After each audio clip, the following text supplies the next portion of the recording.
ಅಂತಾರಾಷ್ಟ್ರೀಯ ಮಹಿಳಾ ದಿನಾಚರಣೆಯನ್ನು ವಿಜಯನಗರ ಜಿಲ್ಲಾ ಪೊಲೀಸ್ ಇಲಾಖೆಯು ಅರ್ಥಪೂರ್ಣವಾಗಿ ಆಚರಿಸಿತು.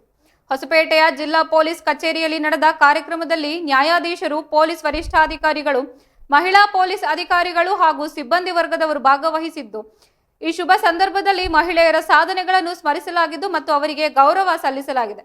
ಕಾರ್ಯಕ್ರಮದಲ್ಲಿ ಮಾತನಾಡಿದ ನ್ಯಾಯಾಧೀಶರು, ಇಂದು ಮಹಿಳೆಯರು ಕೇವಲ ಅಡುಗೆ ಮನೆಗೆ ಸೀಮಿತರೆಂಬ ಮಾತುಗಳನ್ನು ಮಾಯವಾಗಿವೆ ಎಂದು ಹೇಳಿದ್ದಾರೆ. ಮಹಿಳೆಯರು ಇಂದು ಬಾಹ್ಯಾಕಾಶದಲ್ಲಿಯೂ ಸಹ ತಮ್ಮ ಛಾಪು ಮೂಡಿಸಿದ್ದು, ಸದೃಢ ಸಮಾಜ ನಿರ್ಮಾಣಕ್ಕೆ ಮಹಿಳೆ ಮತ್ತು ಪುರುಷರು ಇಬ್ಬರೂ ಜೊತೆಯಾಗಿ ಶ್ರಮಿಸಬೇಕಾಗಿದೆ ಎಂದು ಅಭಿಪ್ರಾಯಪಟ್ಟಿದ್ದಾರೆ. ಹೆಚ್ಚುವರಿ ಸಿವಿಲ್ ನ್ಯಾಯಾಧೀಶರಾದ ಚೈತ್ರ ಅವರು ಮಾತನಾಡಿ, ಇಂದು ಮಹಿಳೆಯರು ಕೇವಲ ಮನೆಗೆ ಸೀಮಿತರಾಗದೆ ಕಚೇರಿಗಳಲ್ಲಿಯೂ ಸಹ ತಮ್ಮನ್ನು ಗುರುತಿಸಿಕೊಂಡಿದ್ದಾರೆ. ಪೊಲೀಸ್ ಇಲಾಖೆ ಮತ್ತು ನ್ಯಾಯಾಂಗ ಇಲಾಖೆಯಲ್ಲಿ ಮಹಿಳೆಯರು ಹೆಚ್ಚಿನ ಸಂಖ್ಯೆಯಲ್ಲಿ ಕಾರ್ಯನಿರ್ವಹಿಸುತ್ತಿದ್ದಾರೆ. ಇದು ಸುಲಭದ ಕೆಲಸವಲ್ಲ, ಆದರೆ ಮಹಿಳೆಯರು ಅದನ್ನು ಸಮರ್ಥವಾಗಿ ನಿರ್ವಹಿಸುತ್ತಿದ್ದಾರೆ ಎಂದು ಹೇಳಿದ್ದಾರೆ. ಈ ಕಾರ್ಯಕ್ರಮದಲ್ಲಿ ಮಹಿಳೆಯರ ಶ್ರಮ ಮತ್ತು ಸಾಧನೆಗಳನ್ನು ಗುರುತಿಸಿ ಅವರಿಗೆ ಪ್ರೋತ್ಸಾಹ ನೀಡಲಾಗಿದೆ.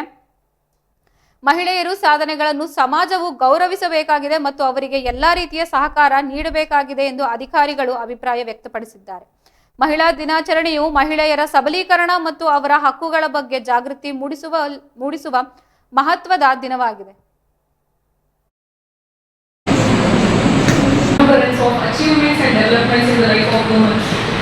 ಎಲ್ಲಿ ಸೀಮಿತ, ಎಲ್ಲಿ ಅಡುಗೆ ಮನೆಗೆ ಸೀಮಿತ ಅಂತ ಇದ್ದರೆ ಹೆಣ್ಮಕ್ಳುಗಳು ಬಾಹ್ಯಾಕಾಶಕ್ಕೆ ಹೋಗಿ ಎಷ್ಟೊಂದು ವಿಜ್ಞಾನಿಗಳಾಗಿರೋ ನಮಗೆ ಉದಾಹರಣೆಗಳಿವೆ. ಎಲ್ಲ ಹೇಳ್ಕೊಡ್ಬೇಕು. And we have to appreciate each other.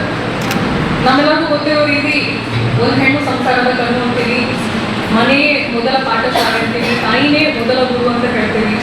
So ಇಷ್ಟೆಲ್ಲ ದೊಡ್ಡ ದೊಡ್ಡ ಸ್ಥಾನಗಳು ಹೆಣ್ಮಕ್ಳಿಗೆ ಕೊಟ್ಟಿದ್ದಾರೆ.